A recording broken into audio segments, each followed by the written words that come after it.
Audio Unleashed.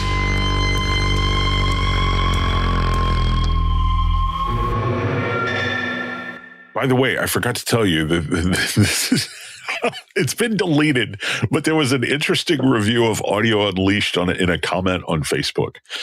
Oh, really? What did it say? It said, Brent Butterworth is what you think you ordered from Wish. Dennis Berger is what you actually received. I don't know what Wish is. Wish is like Temu. It's one of those websites where it's like cheap knockoff Chinese crap.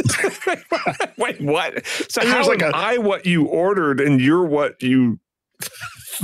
What? I think what they're implying is that like I'm a cheap knockoff of you, basically. I thought it was hilarious. I went back to reply to it and the comment was gone. So funny, but hey man, nobody else is leaving us reviews, so true. I don't think it's true. I mean, you're a completely different thing than me. Well, not a completely different thing, but complimentary. But still, we're more like Ornette Coleman and John Coltrane. Ooh, wait, which is which? I don't know. Good answer. Oh, anyway, let's stop talking about me. John Coltrane and Sonny Rollins. That's probably better. Nice. I like that. Yeah. Anyway, let's different. Let's stop talking about me and talk about audio, dude. Let's go. Okay, now. Cool. I'm gonna bring us in then. This is something you put in the idea board, but I'm introducing it. We're going to talk about Sonos Faber's new Suprema loudspeaker system.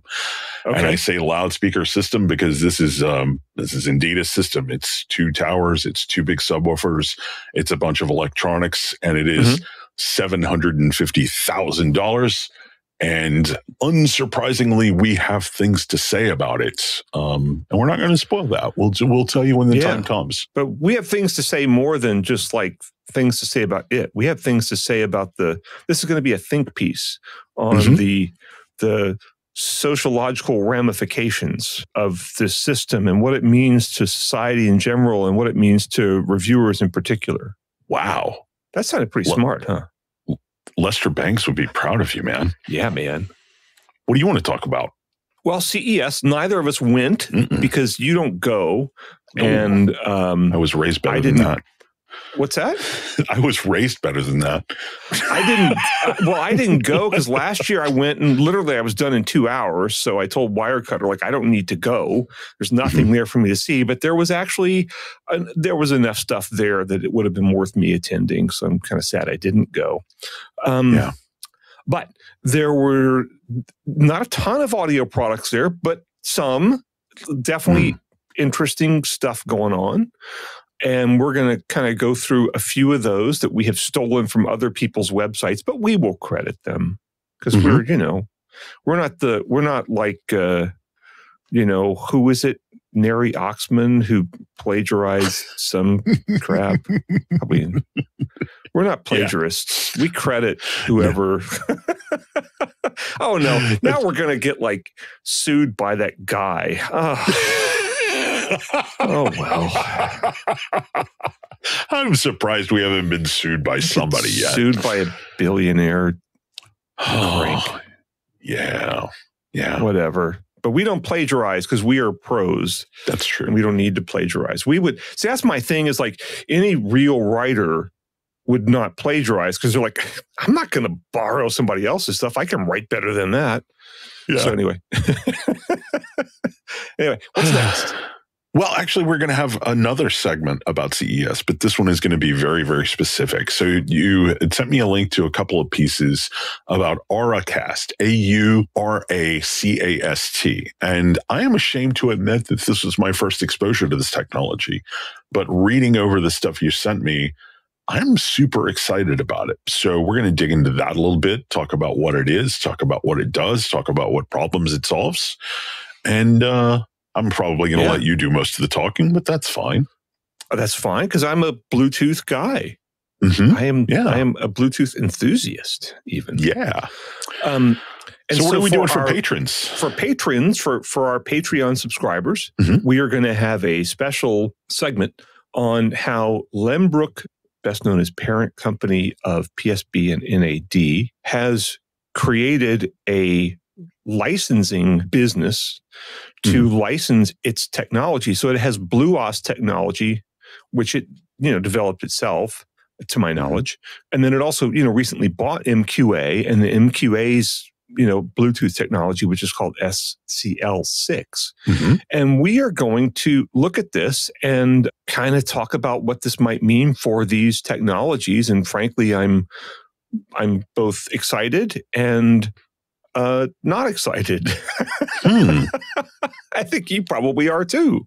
That's probably a pretty good way to put it. But first, I have to say, man, I just got a text message from our friend Darryl Wilkinson, who many people probably know from his work at Sound and Vision. And Darryl's a longtime friend, used to be my roommate when I went to trade shows.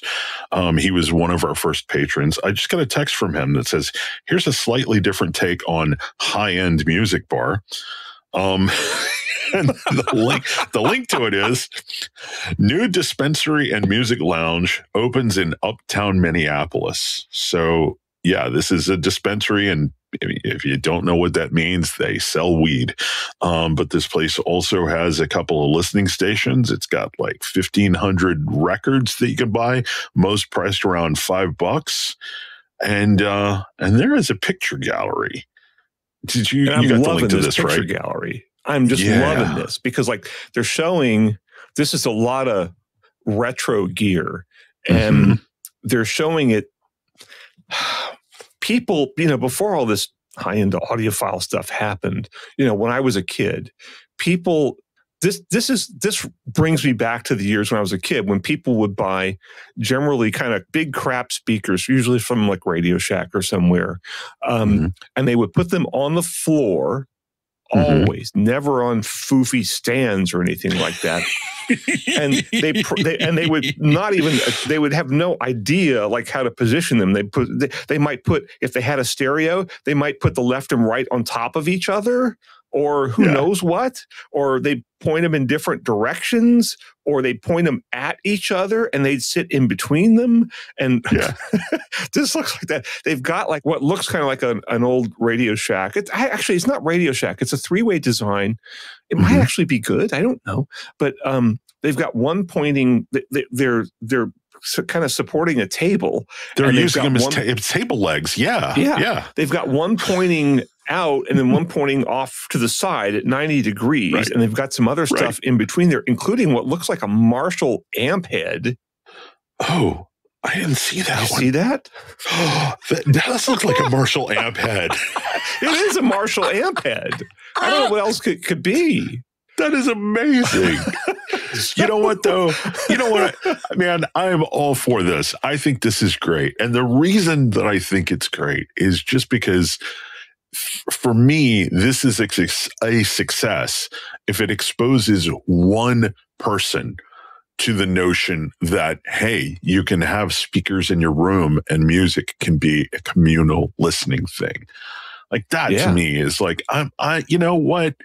We can joke about the speaker placement. We can joke about the quality of the speakers, but this is probably a better in-room listening experience than most people get at home these days. So I'm for it. I think it's awesome. I'm totally for this. I think it's awesome. It just, hey, man, sound comes out. As we say often, music is, above a certain level, music is independent of reproduction. And, this probably works fine. And also it reminds me of like when I was a kid and in college. And so since I was a musician, all of my musician buddies had musical instrument gear, and it might be a Fender Twin amp, or it might be a PA system, or God knows what. And they would tend to use their amps as their stereo.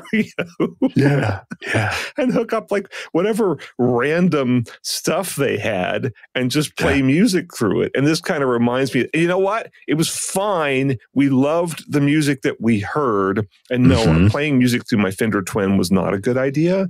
But, through my PA system, it worked fine. And honest to God, it was better than a lot of the hi-fi speakers they had back then. And and it was fun and we loved it. And we fell in love with a lot of great music. And,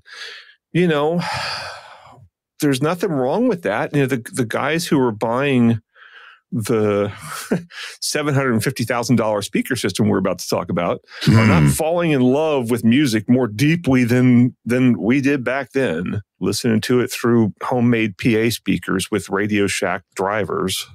Yeah. Yeah. And also at this place, you can buy edibles, man. Just, hey, you take a gummy, it takes 45 minutes to kick in. You can kick back in a recliner and listen to some music over some crappy speakers and probably have a better day than most people are having. So absolutely. I think it's really, really cool. We'll put a link to this in the show notes. I don't even, all of that pot stuff that you kids like doesn't actually seem to work on me. But, I would go. I bet you they probably have decent coffee there too. And there was something about free coffee and tea. Hang on. Let me look at it. Oh yeah. Complimentary coffee and tea are available. Well, there you go. I'd buy something from them. I don't know what. Buy a $5 record, man. Yeah. Something. So anyway, we like this place. We wish there was a place I'm in Washington State, for God's sake. There may very well be a place like this. There probably should be. I'm in Montgomery, Alabama. I guarantee you there is not. Yeah. But God, there should be a place like this in Everett, Washington right now. Everett's funky and weird enough to do that. Yeah. Oh, maybe I should do this for a living, but that will require work. We can't have that. Easier to do a podcast. Yeah, that's true. And probably just as profitable. So you want to segue on? Thank you, Darryl, for that letter.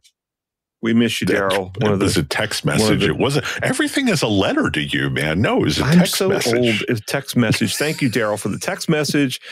Still one of the best writers ever to write about this stuff in the history of writing about this stuff.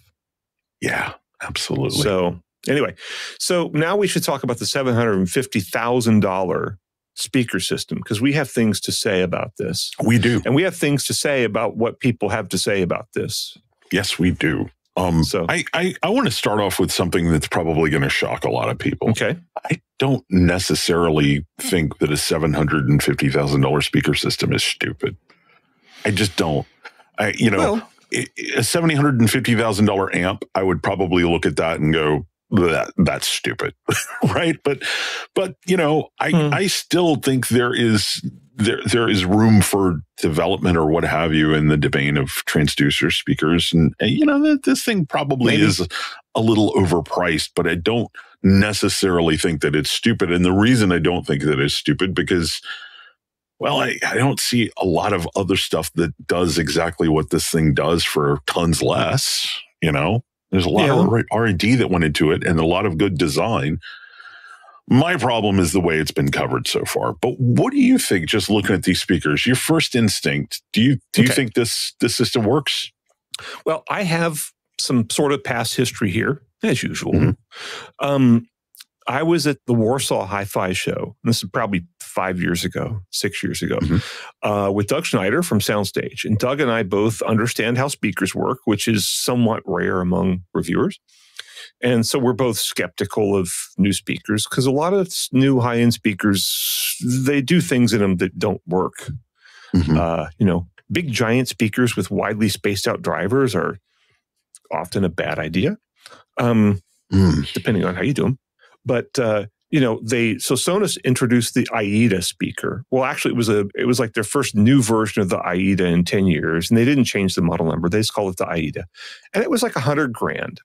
And this big, beautiful, beautiful speaker, and incorporated a lot of the same design ideas that are in this system.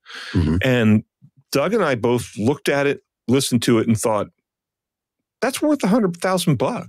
I mean, that's a good speaker system, and you couldn't do it for much less than that.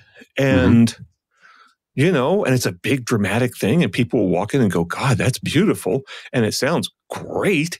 And so we're like, yeah, $100,000. Yeah, that's $100,000 worth of speaker. Okay, so now this is $750,000, and actually the system, to me looks somewhat like the AIDA, but with subwoofers, right? Mm-hmm. Yeah, and I mean it's different. It's not the same thing, but it is somewhat similar. And this has an active crossover, to cross you over to the subwoofers. It's got a lot of refinements. It's got these big, huge subwoofers that look like they're probably the size of not a full-size refrigerator, but close to it.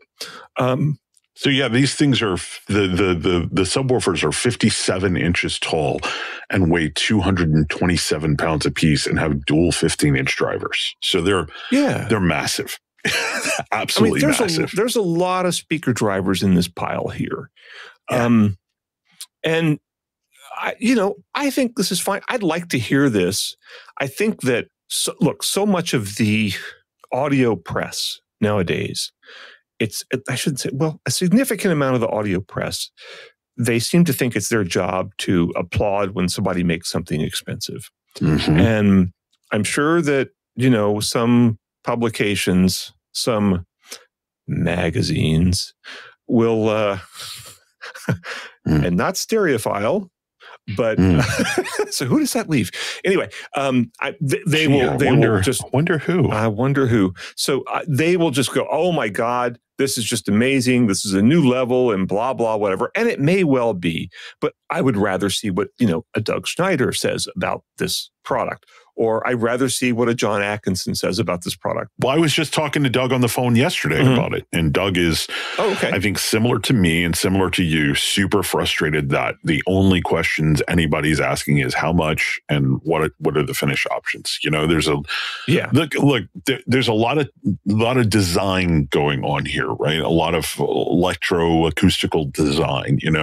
This thing has got a super tweeter, and interestingly enough, it's a silk dome super tweeter. Which, say what you will about super tweeters, but it's interesting. It's interesting choices that they're making, and nobody is asking why. Nobody is going to Livio at Sonos Faber and going, well, why is this a silk dome super tweeter, and why super tweeter to begin with, and why this array that you've got, and they're just, what's the price and what are the finish options, and that's it. So that's what Doug thinks. Yeah. But, I almost can't wait to read reviews of this. And, the problem is, this is too big of a cost. It'd be much cheaper to fly the reviewer to wherever than to set this stuff up in a reviewer's home. And most reviewers don't even have a big enough space to put this in. Yeah. So I certainly don't, not get it sounding good. Yeah. And, so they'd fly someone. I wish that was me, but I don't have... And wire cutter tops out at about $600 a pair for speakers right now. Yeah. So this would be a little over our target. Have you ever done that, by the way? Have you ever done the gone to the factory to review a pair of speakers thing before? No. Okay. I went to the Panasonic headquarters in New Jersey to review that when they launched a 100-inch plasma TV. Mm-hmm. Which had to be craned into a place, right? It weighed hundreds of pounds. And me and Mike McGann, one of my former colleagues, went there and reviewed it and we brought measurement gear and stuff. And we went, and I don't think they flew us there. I think we just went on our own because we thought it'd be a kick. And that was back when we had advertising and a budget and income and stuff. But I don't think I've ever gone to a... Oh, and this was the best one ever is,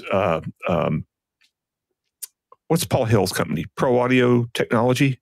Yeah. Well, I was living in LA and he's in LA, and they make a Mondo subwoofer that was, I can't remember how big it is, but it's just one of these giant driver things, and the box is 6 feet long. And it costs a lot of money, and you have some big amp hooked up to it. And I was just mentioning to him, I'd love to do CEA 2010 measurements on that thing. He's like, well, come on down. I'd love to see the measurements, because he hadn't done it. Very few people were doing it back then.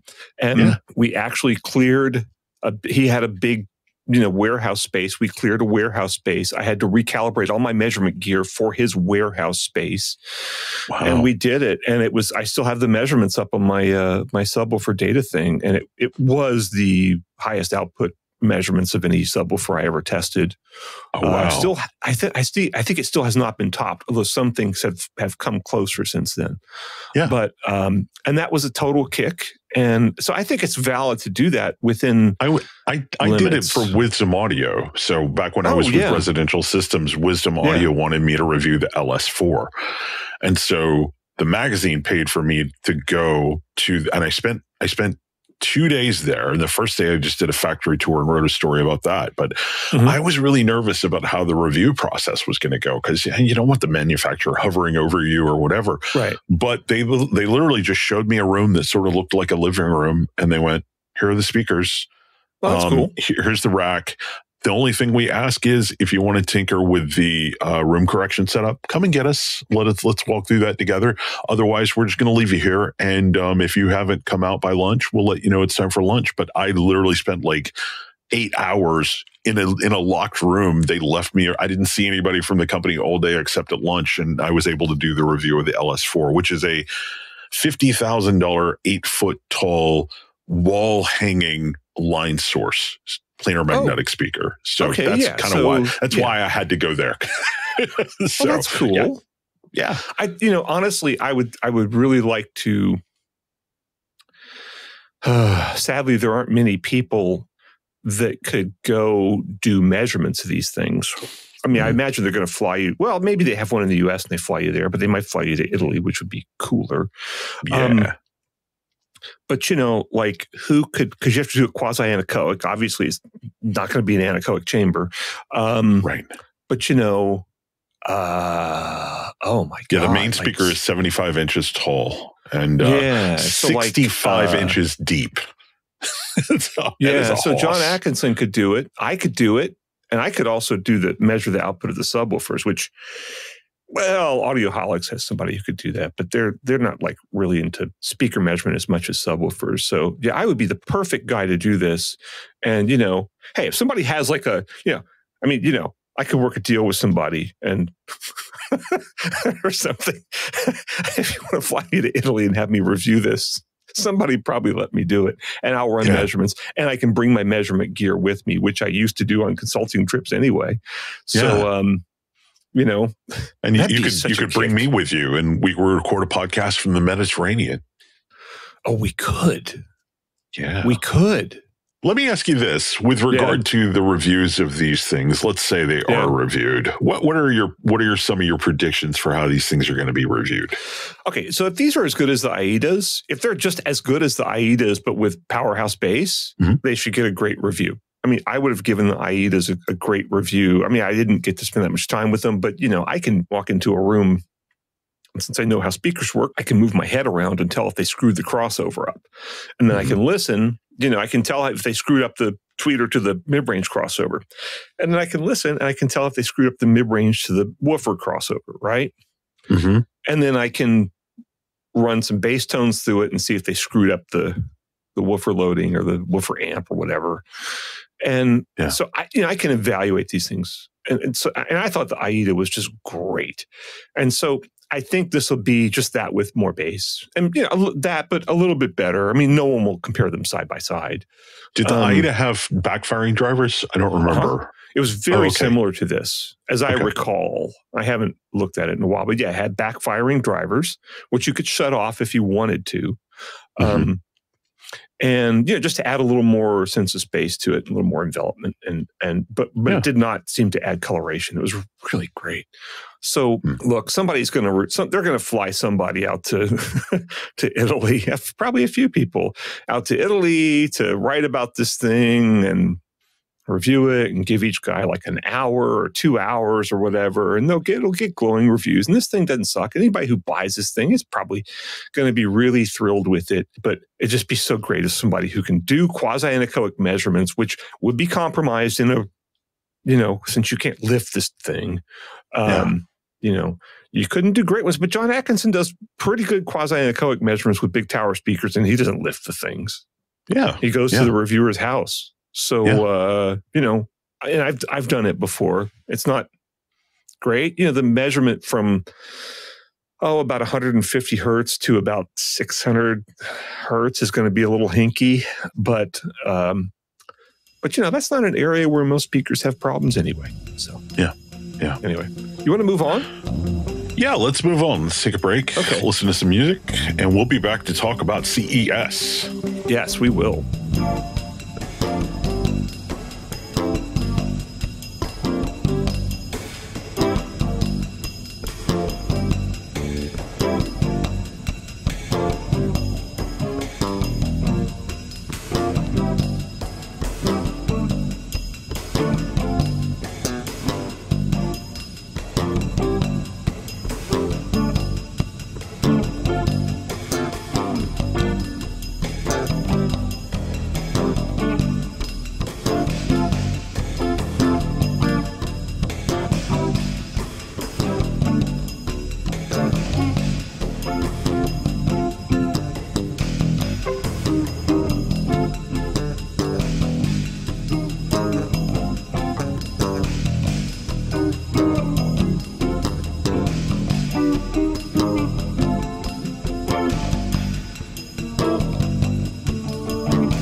All right, here we go. This is Audio Unleashed. And that was Dennis, and I am Brent. You answer. You're, Brent. Yeah. Good. You're what he wanted to order from Wish. I'm what he got. Yes. Something. Whatever. Although, come on, that meme is a little outdated. I think these days it would be Temu, not Wish. Come on, guy who hates me. Get with the times of your cheap Chinese crap websites. Whoa. Best audio products on Temu. There's an article idea for you, somebody. Somebody can steal that from me. Wow. Anyway, we're going to talk about CES. They used to call it the Consumer Electronics Show, but now they just call it CES. But that was back when it was called the Consumer Electronics Manufacturers Association. It was SEMA. Yeah. And then it was Consumer Electronics Association. And then it was Consumer Technology Association, which I think it still is now. Right. Yes, it is. CTA. And so now it is just called CES because it's not just electronics, it's technology. So they have like cars there and stuff, right? Mm-hmm. So, you know, anyway, we didn't go, but although I've heard you regret that now. I regret that, yes, because last year there was I was done in 2 hours. There was just no audio gear to speak of. And this year, it wasn't like there was a ton, but there was enough that it would have been worth my while to go. Yeah. My first CES I've missed. My first CES was in 1990, and winter CES, and this is the first winter CES I've ever missed since then. Wow! So I've done my bit for God and country. No kidding. Anyway, but there were some products that were worth talking about, and we should talk about these. And I guess, should I kick it off with the Victrola automatic turntable? Sure. Okay. So automatic turntables, I think, are something that were really, really common when I was a kid. Me too. You know, where you put a record on and you'd hit play and it would move the tone arm over and lower the tone arm. So you did not have to do it manually and potentially damage your stylus or the record. It would lower the tone arm, it would play it. And then as soon as the record was done, the tone arm would pick up and go back to its little resting place. And then another record would drop from above. Yeah, if you had a stacked one, yeah. Yeah. So this turntable, that fell out of fashion, because turntables became an audiophile thing for 25 years or something, where normal people didn't have them. And all the audiophile turntables are not automatics, right? They're manual. So anyway, Victrola, who is, started out making really, really, really cheap record players, is upping their game. And they had a new, $1,500 turntable that has Rune and stuff in it. It's pretty crazy. Yeah. And it has like Sonos, compatibility and all this stuff, and kind of combining. And it's got a design that looks a lot like Peachtree Audio stuff. It does. That's what that Victrola reminded me of. Yeah. So they're doing, some legit high-end products. This is not that. Well, it's not high end. I don't know whether it's legit. We haven't tried it yet, but it's an automatic turntable and it has a repeat function, so you can repeat one side, right? Which now, granted, I don't think I would probably want to do that. You might with like a Grateful Dead record because, you know, it's kind of a meditative thing, right? Oh, yeah, but you know, you kind of want to get to the next disc. And it all sounds the same anyway. I knew that was coming. You can't tell. Grateful Dead fans can't even tell if you didn't change the record. Come on, man. Grateful Dead fans can tell the difference between Dark Star and, you know, two different concerts from 1974. What are you talking about? Oh, I'm just kidding. Mostly kind of sort of kidding.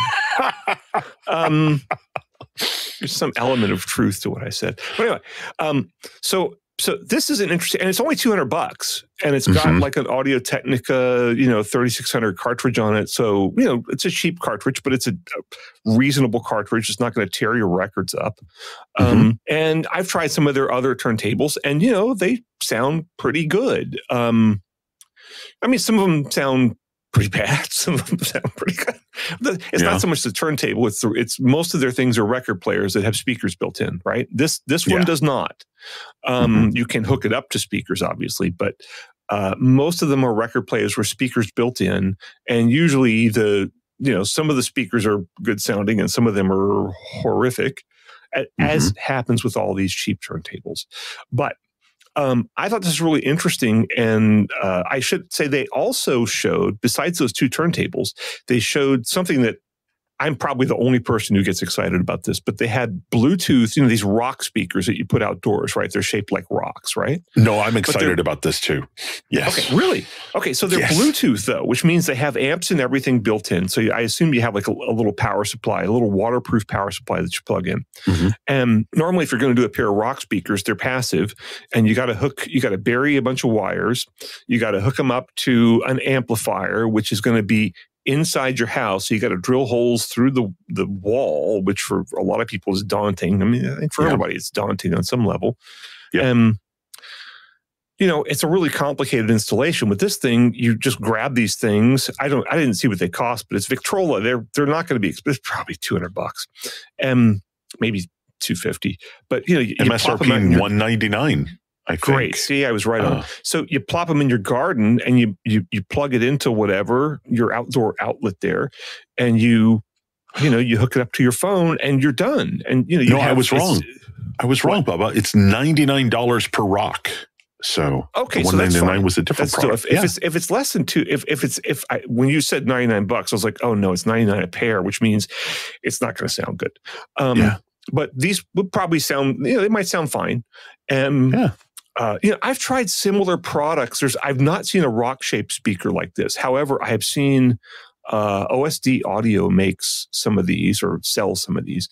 They're the more traditional kind of white plastic things that you put under your eaves, and they work great. And they actually, the OSD ones are cheap and they actually sound good.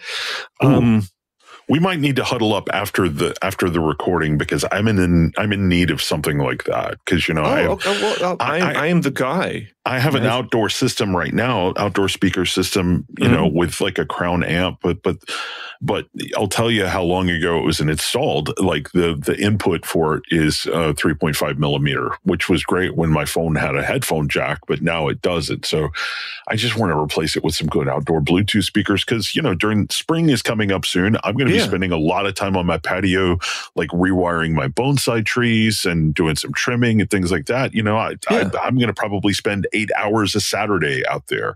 And I'd love to be able to just Bluetooth to some speakers and listen to music while I'm doing it. So this is great. Well, this is a category, and we've been trying to find. Sometimes they go out of stock, right? And so they've been a pick on Wirecutter since they came out, and they keep going out of stock. And we keep trying to find an alternative, but I have not found one. I think OSD and one other company has them. Anyway, I'm happy to see Victrola getting into this. So you want to talk about something in this list that we have here? Oh, yeah. What else do we have? I wanted to ask you about something, actually. Okay. So we've got an article from Tom's Guide. Klipsch and Onkyo join forces for a soundbar. Tech Radar is the one we're linking to for the Victrola automatic turntable. Right. Yes. So from Tom's Guide, Klipsch and Onkyo join forces for a soundbar, and it sounds awesome. Now, I do take slight issue with the headline here. Klipsch and Onkyo joined forces. They're the same company, right? And I know for a while now, Onkyo receivers, I think, have had a specific Klipsch mode in their AVRs. I don't understand quite what it does, but if you have Klipsch speakers in your Onkyo receiver, you can go put it in Klipsch mode and it will do something differently. I've never really understand what, but anyway, what do you, you're the soundbar guy too. Like, what do you think about this? And why is Klipsch bragging about having Onkyo making all of the electronics in this new soundbar? Well, this is way more interesting than it might seem. It's really interesting to me because Onkyo, I don't know, Onkyo kind of went bankrupt and stuff. And, it was a Japanese company, and I guess it still is on some level, but they're owned by the same company that owns Klipsch, because Onkyo actually bought Pioneer, and now Klipsch owns both of those companies. And what is the company that owns them all called? Like Luxury Audio Group or something like that. Some generic name. I can't remember. Something generic like that. Yeah, let's go to the website and scroll. You know what, guys? Name your company something more distinctive and we'll remember it next time. So 11 Trading Company, is that right?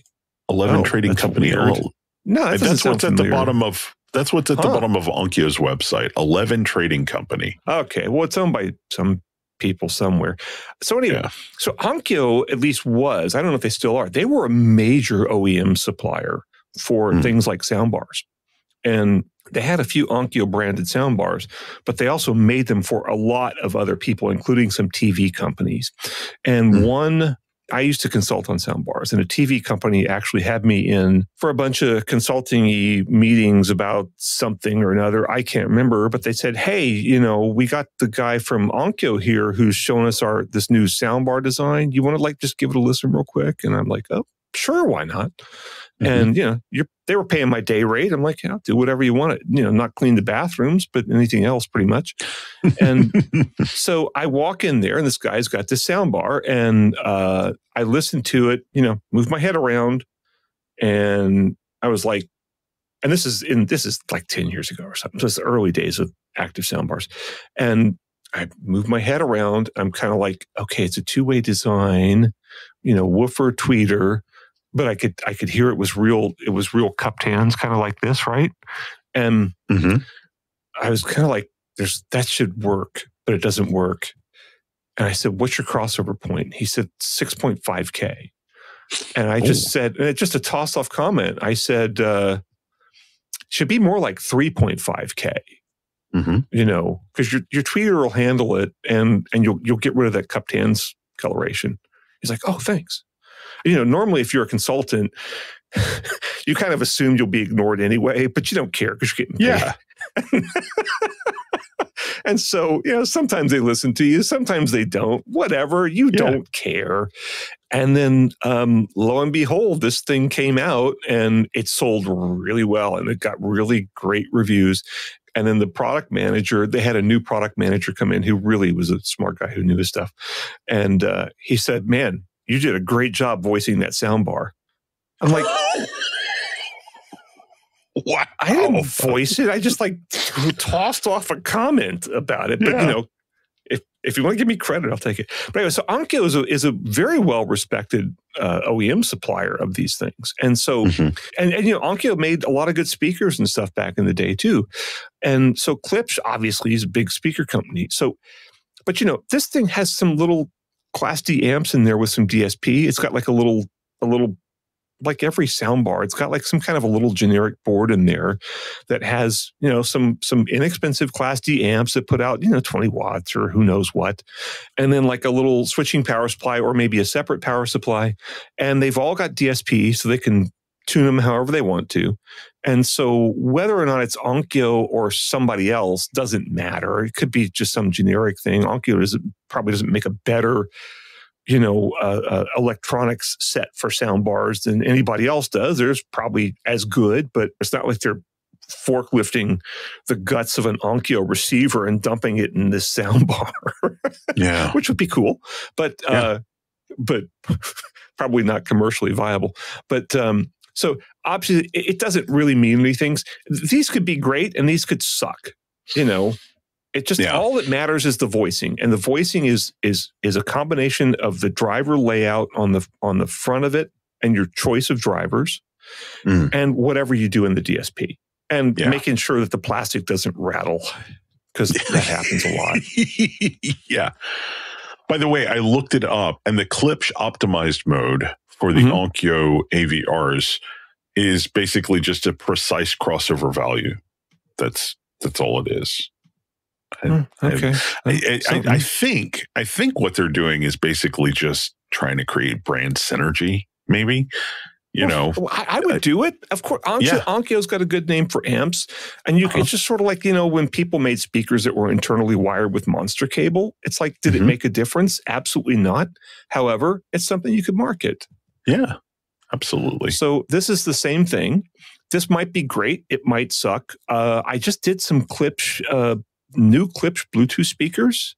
Klipsch has been through a lot of employee churn in the last year or something. Yeah, and because they haven't had like a great year, but the latest Bluetooth speakers they've done, the latest home Bluetooth speakers, the kind of old retro ones, boy, they're really good. So if this is probably the same people working on it, and these might be great. So they have the Core 100 and Core 200, as well as the Sub 100 subwoofer and SURR SURR 100 surrounds, and Tom's Guide people said they were good. But so this is good branding. It doesn't really matter. They could be so one's $299, one's $449. These could be great. They could suck. I don't know. I'm eager to try them though, given how great their home Bluetooth speakers, their recent ones, are, and they're way better than the last generation. So I'm optimistic and maybe even a little excited. Are you as optimistic about the Samsung Music Frame? No.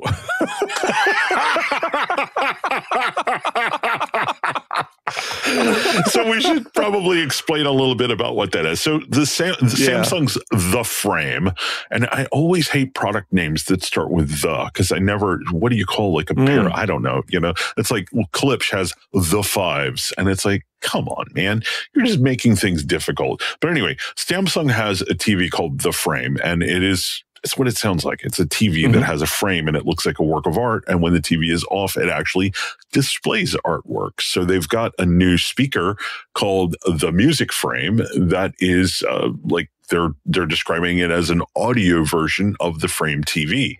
It's sort of a flat panel speaker in a wooden frame type of thing.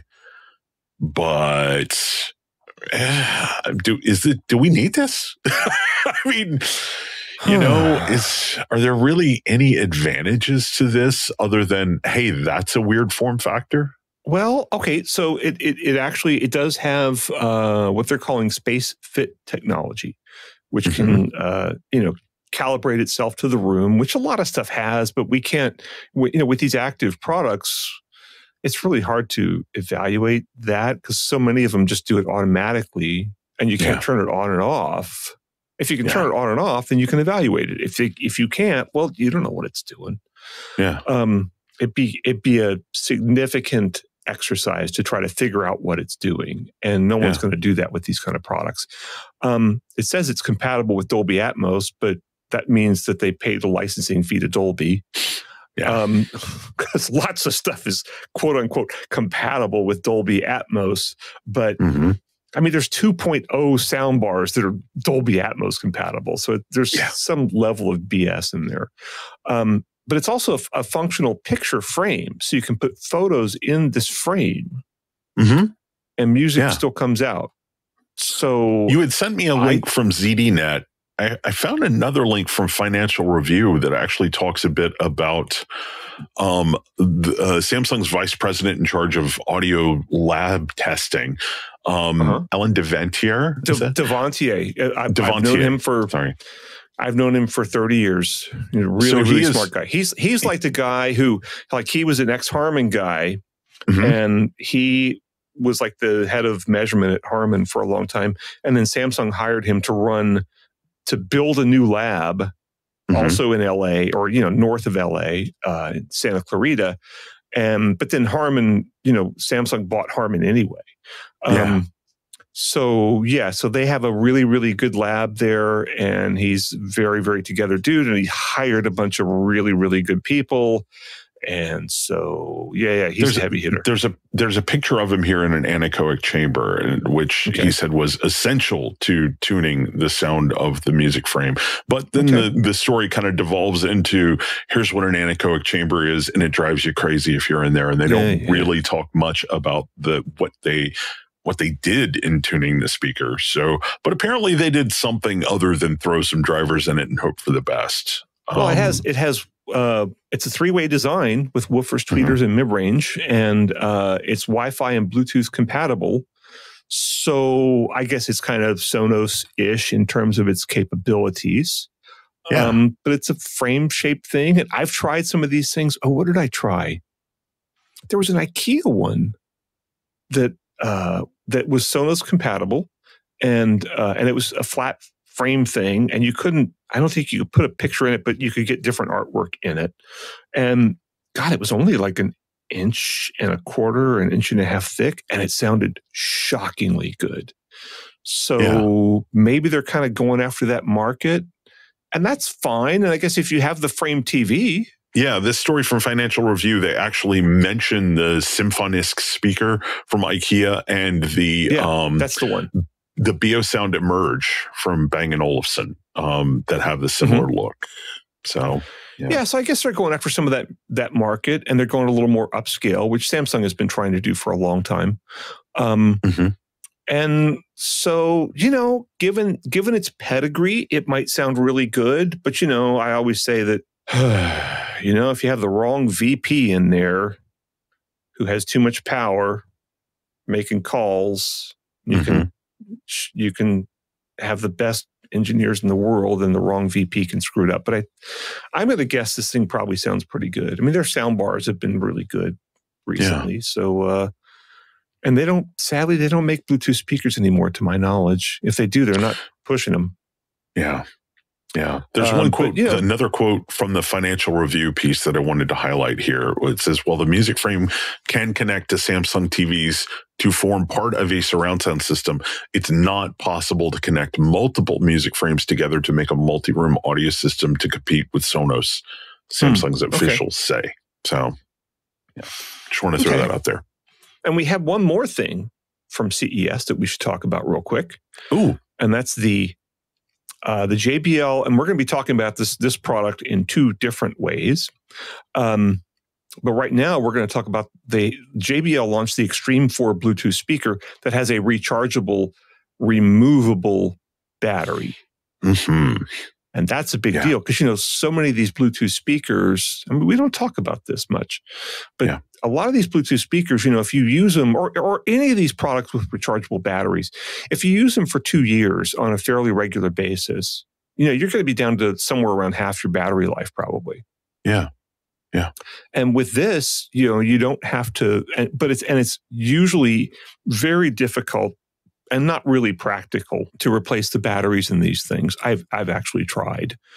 I mean, technically I can do it, but a lot of times you can't find the right battery and all that. I had a Riva Bluetooth speaker that the battery died in, and I tried to replace the battery in that, and it was just like I could not get to the battery without utterly destroying the cabinet of the speaker.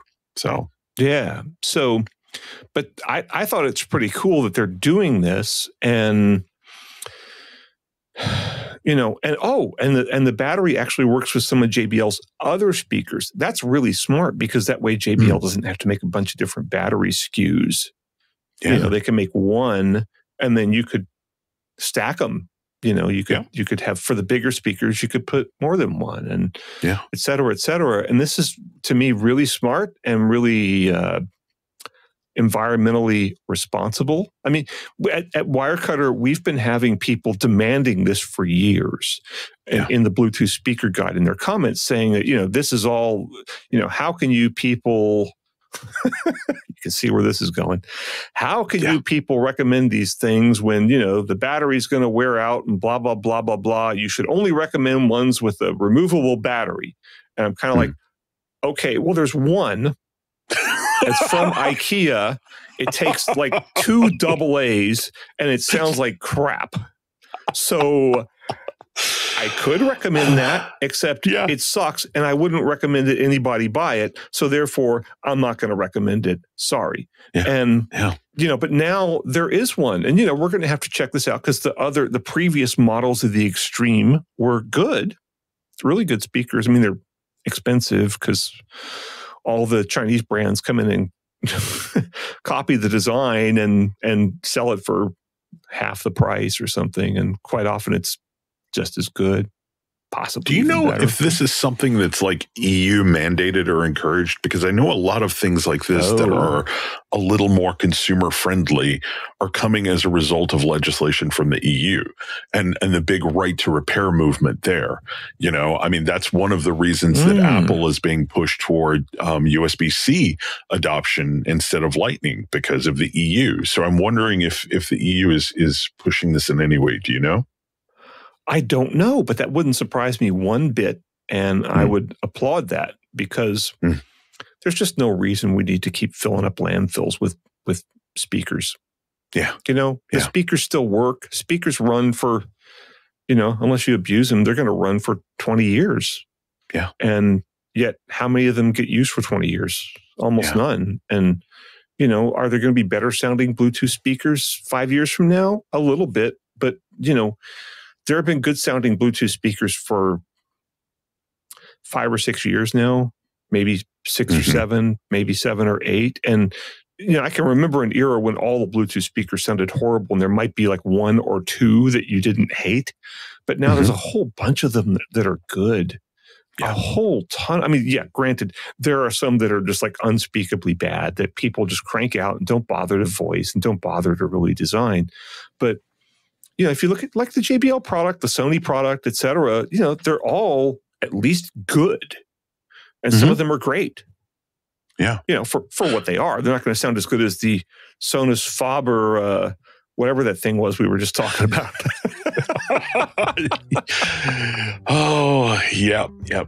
But they'll have, I can attest that the previous versions of the JBL Extreme series, certainly the 2 and the 3, both of which I know I tested, were really good sounding speakers and practical and easy to haul around, and they looked nice and they were really rugged and You already teased this, but the article that you sent for this one comes from Sound Guys, and at the end of Sound Guys write-up, they end by saying, the speaker is future-proof with Auracast support for multi-speaker connection, and I know that's what we're going to be talking about in our next segment. So do you want to take a break, get some water real quick, and come back and talk about Auracast?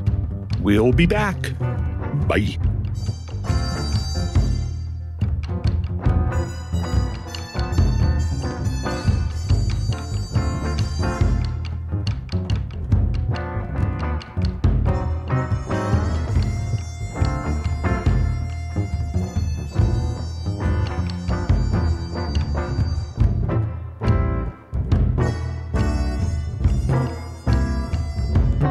And welcome back. This is Audio Unleashed. And as we teased in the last segment, for our third segment today, we're going to be talking about Auracast, which was quite big news at CES. A lot of people were talking about it. So there are 2 pieces in particular we're going to be referencing here. One is another piece from Tech Radar called I Tried Bluetooth Auracast and It'll Change Our Relationship with Headphones. And the other was a press release from JBL. Music is better connected as JBL launches its first Auracast-enabled portable speakers, which is one of the ones that we just talked about in the last segment. Yeah, the Extreme 4 is one of those. Yeah. So, Brent Butterworth, Mr. Bluetooth Guru, do you want to give us a quick rundown of what Auracast is? Yeah. So honestly, I had discounted this thing because there's so much like, oh, there's a new Bluetooth thing and it's going to give you all these wonderful things. And then nothing ever happens. But I was really excited to read about this because I did not realize, I kind of knew there was something new on the horizon coming up, but I wasn't following it all that closely because also, sometimes it takes 2 years to get this stuff out on the market. And I don't like talking about stuff that's 2 years, 3 years down the road, or maybe never down the road. So anyway, at CES was kind of the debut of Auracast. And Auracast does two things. So it's Bluetooth, right? Mm-hmm. But first of all, it lets what they call, let's just get some Bluetooth terminology out here. In Bluetooth, there are source devices, which is like your phone or your laptop or whatever the audio comes from. And there are sync devices, which is what the audio goes to, which is your headphones or your Bluetooth speaker or your Bluetooth receiver or your car or whatever, right? Mm-hmm. So with Auracast, not only can you send out to a whole bunch of different speakers from one source, and they don't have to be, this has been done for a long time, and Sony and JBL and people like that have it to where you can hook up 50 speakers to one Bluetooth thing or whatever, but it's all got to be the same speaker, right? Correct. With this, it'll work across brands and everything, I assume. And also, though, it works in reverse. So you can have multiple sources and one sync device. And the thing that they talked about in the Tech Radar article, which was really good by Matt Bolton, and he went to a really good demo of this at CES.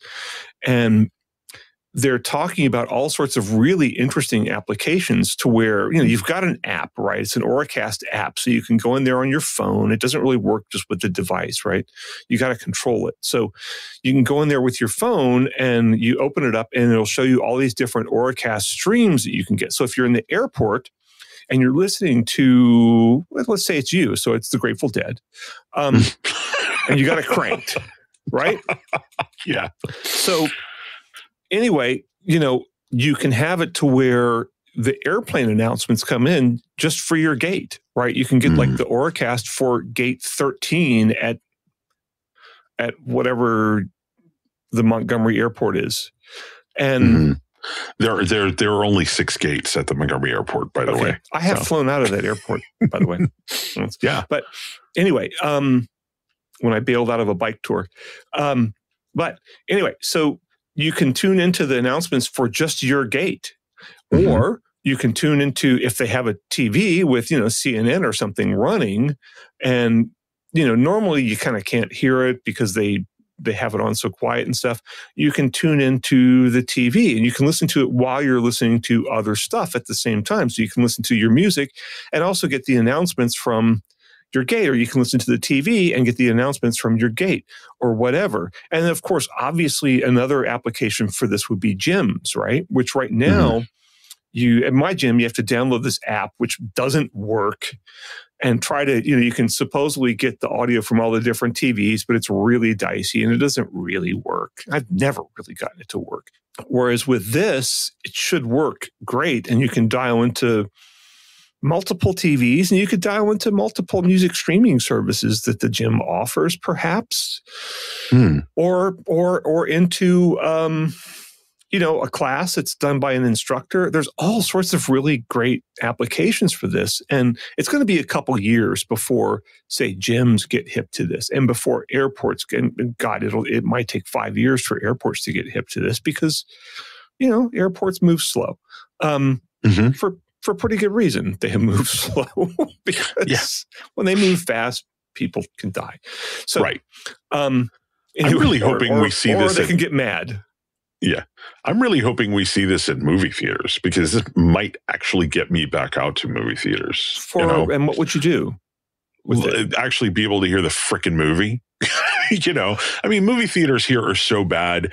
There's a really good chance that one of the speakers is not going to be working, and they're going to either have the volume up so loud that it's actually legitimately painful, or it's going to be so quiet that if somebody opens a pack of Skittles 9 rows behind you, that's louder than the movie, right? I'm not joking, Brent. I am not joking. So to me, it would be great just to be able to put a pair of headphones on and go, hey, I'm watching, Godzilla -1 at 3 p.m. Let me get the audio for that in my headphones.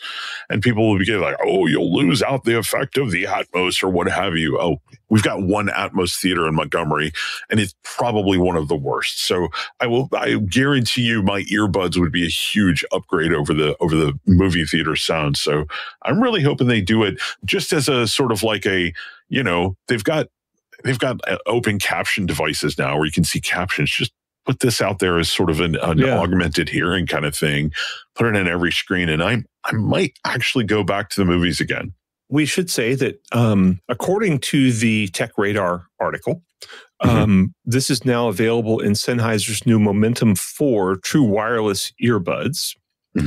And also in Samsung is updating the Galaxy Buds 2 Pro earbuds with it.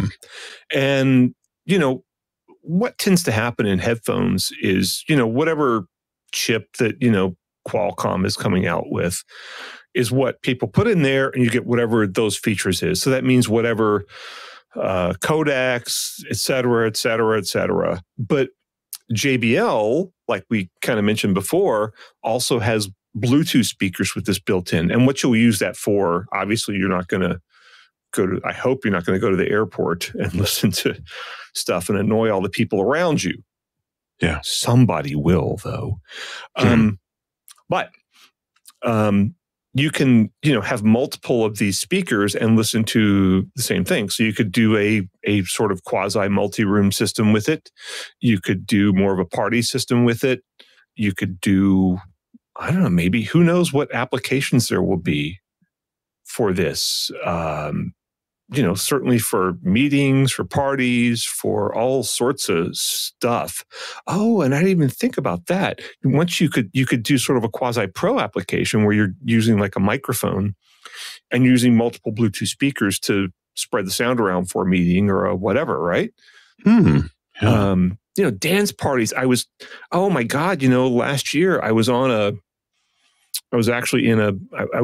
little vacation, and I was in a bus to the airport with somebody who was talking about how he wanted to do dance parties with headphones, which is like a thing now, where a bunch of people put on headphones, then put on whatever, music they dance to. And, he was trying to figure out how to do systems like that. And I was kind of talking him through it a little bit, but this will make it like, you just need the headphones, which, eventually somebody will come out with cheap ones that do this, that you could distribute to people. But yeah, this is really exciting technology. This is something that this is really useful stuff. Yes. So absolutely. Legitimately. You want to now that we've ended on such a positive note, why don't we wrap it up? Okay. Yeah. Let's do some credits, man. You're editing you and I this. talked a little bit. I'm editing this, mixing, mastering, all of that. Yeah. And writing the show notes. Apparently we need to call write that the show out notes. Now. Yeah. Yeah. And you were mentioning something about some new music that you're working on. I'm going to be able to use that. I'm not. I just finished some new music. So I have time to bang out some kind of a new piece of music. And the thing I just finished, I've been working on for 2 or 3 months now. So I'm eager to just bang out something real fast. It'll be fun and exciting, I hope. We'll see. Cool. Yeah. We'll have some new music somewhere or another. Yeah. Yeah. Anything else? No, I can't think of anything else we need to credit. Just hang on for Patreon subscribers. Hang on, we're going to have another segment for you that'll dig into a business industry insider kind of topic. Yeah, And thanks again to Darryl for the text message. And if you're in uptown Minneapolis, check out Flipside. You know, I mean, if you like weed and music, I guess. So, or even if you don't, and you can go through the skyways, and you can kind of it's a fun scene there. I like Minneapolis. Very cool. I've never been. Well, actually, I was at the airport briefly for about 20 minutes one time when it was negative 4 degrees. So, but yeah, that's my only experience with Minneapolis. Yeah. It's warm up in the skyways. Yeah. Cool. As Paul Westerberg told us. Nice. So. All right, buddy. Well, to most people, we will see you in a couple of weeks. To patrons, stick around. We got one more for you. Bye, everybody. Bye. Hey, thanks for sticking around to the end. If you liked what you heard and wish there'd been a little bit more of it, we got some good news for you. Indeed, we do. If you check out patreon.com/Audio Unleashed, all one word, you can get new episodes a little earlier than everybody else. And sometimes it's like a day or two early. Sometimes it's nearly a week. We never really know until we start editing. But the big plus is that you get extended cuts of every episode. And usually that's going to mean a whole extra segment that's about maybe a geekier topic or something that's a little more personal to us or something that's just going to really appeal to the hardcore Audio Unleashed listener. Yeah, what it boils down to is if you're somebody who would support Audio Unleashed on Patreon, we're going to make sure the bonuses to every episode are really aimed straight at your interests. Yeah, and so if you want to hear these segments, you can subscribe to our Patreon for $3 a month, which is less than I spend every single day on my cup of coffee when I go to Starbucks to write my boring articles. Yeah. One more time with that URL, that's patreon.com/Audio Unleashed. Or Audio Unleashed. Yeah. Thanks. Thanks, everybody.